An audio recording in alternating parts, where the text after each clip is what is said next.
Well, a note, I should have asked you this. I made a comment about this in the email when we talked about this, but I'll do it now because it'll make the show interesting, I guess. Did you drop your singing career, or what could have maybe been a singing career, strictly because you thought there was something wrong with your stage fright, and you thought that going through whatever it was, 2, 7, 10, 5, 6 managers, that that was not your calling? Did you enjoy singing even though you had stage fright? There are a lot of layers to this. First of all, and you'll appreciate this, being where you are, with my mom, there was an expectation that unless you have the career of a Celine Dion, it's not Sorry. success. And I have a similar kind of voice, so I mean so it got in my head that was the goal, and so I think that with that, it's like, okay, if somebody's saying you can do whatever you want to do, and we think that you have the ability to do something, for example, there's also, that's wonderful, but there's a pressure that comes with it too, because then the bar's been set. Yes. And I think that I imploded. And stage fright wasn't something I had suffered from earlier in my life, but it did come once this became the career goal now. This was going to be the big thing. And the fact that people were supporting the vision wasn't helping me. So, I mean, I did a lot of things to try and I went through the paces to try and figure out, because I thought this is what I was really supposed to do. I convinced myself of that, but, you're not supposed to want to drink a bottle of wine before you get on stage. You're not supposed to, I remember one time I had just written a song, and it was getting a little bit of a radio play, and I had a manager, and they set up this big show for me. It was a 9/11 show, and it was supposed to be in front of 10,000 people during the day, live TV, live radio, this whole deal, and I was going to have a full gospel choir behind me, and I had never performed before. I had never, and so this was my first, shot at it, and it didn't go well. So, there were a lot of things that kind of made me think, if it were really meant to be, I'd be flying with this, as opposed to, I don't want to say failing, but I mean, I certainly, I was struggling with it. I mean, and I did therapy, I did everything, and it just finally came to me that's like, you know what, maybe you'll be able to come back to it at some point, which I actually am now, but not as that. It just wasn't the right fit. Well, you want to hear something on that note? Absolutely. I don't know if you'll know these two stars. One's a Canadian rocker, and the other one is from London, England, and both of them extremely successful. And about 3 years ago, maybe 4 years ago, I was watching, I don't know what TV show it was. I couldn't tell you what channel it was. It was a Canadian show, I think. But it was a split screen, television split screen interview. And you couldn't see the person interviewing, but on one side of the screen was Canadian rocker Bryan Adams. On the other side of the screen was Rolling Stones lead man Mick Jagger.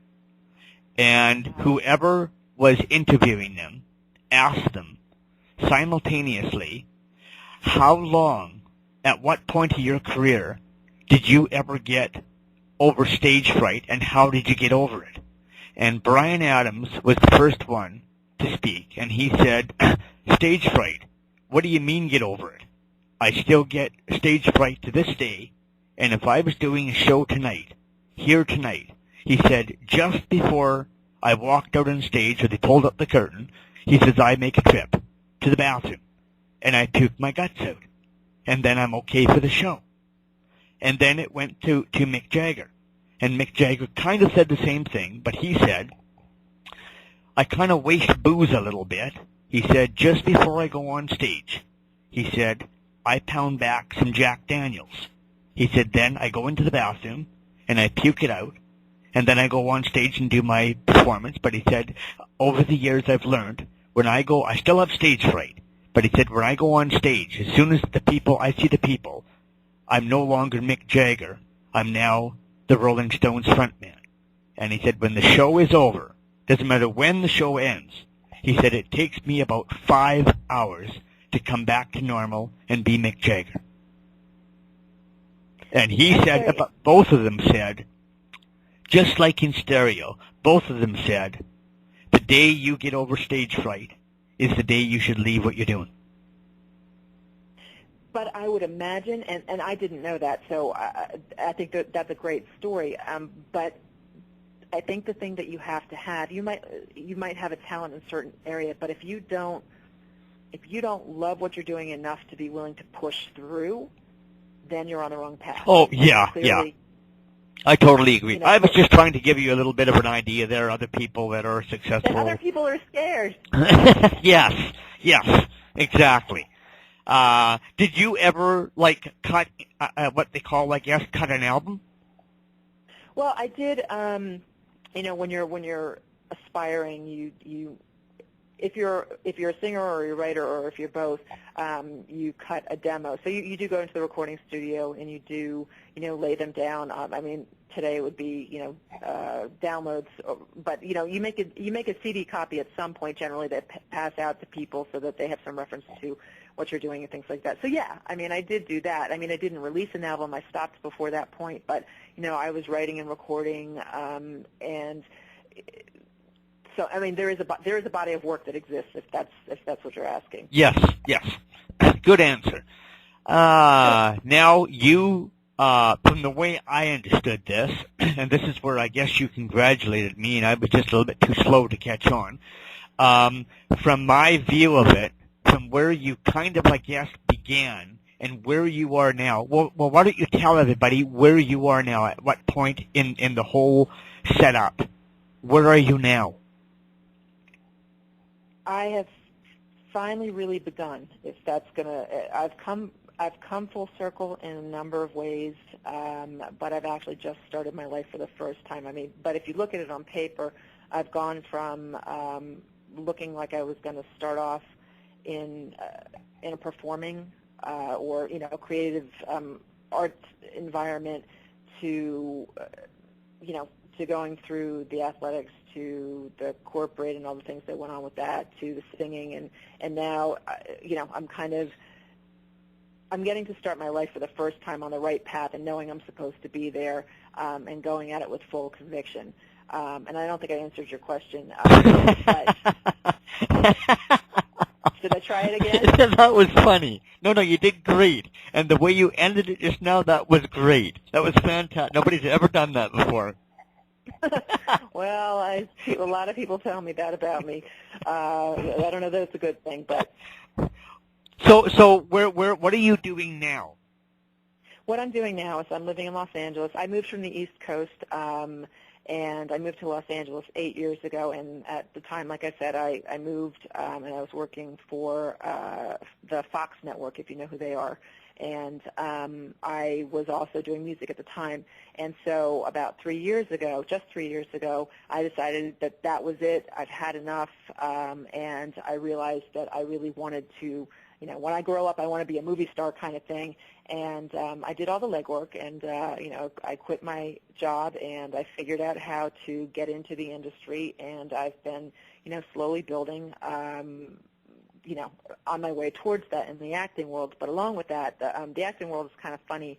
The people that, I will say this, the people that succeed in that world deserve every dollar they ever make because it's very different than a business world setup. Because in the business world, you know that if you show up every day, if you do your job right, if you're a generally nice person, you know that you can get a promotion. You know what that promotion is going to be. You know about how long it's going to take to get it, and then what your steps are from there. And it's a very linear progression.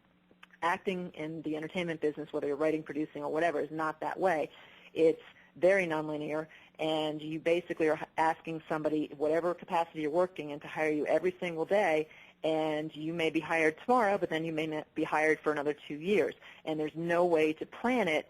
No matter how talented you are, no matter how good-looking somebody might be, it doesn't matter. There are so many factors that are out of your control. It's a very different kind of business. So I have done my best to take what I knew from the linear world and put it into the nonlinear world to try and not make improve my learning curve, I guess you could say. Yeah. So that's where the writing producing came in, because in the entertainment world there are two roads. There's the television road, and then there's the film road. In the television world, that's a lot more like the corporate industry, where you are being hired by a company for, and it's a very, very difficult thing, because there are a lot of cooks in the kitchen making decisions about, who's going to be invited into that world. Oh, no kidding. In the film world, it's and you may know this, and I'm sorry, and I don't mean to if you do know this, I'm sorry for oversimplifying it, but it was very enlightening when I figured this out for myself. The film world is more cowboys and Indians.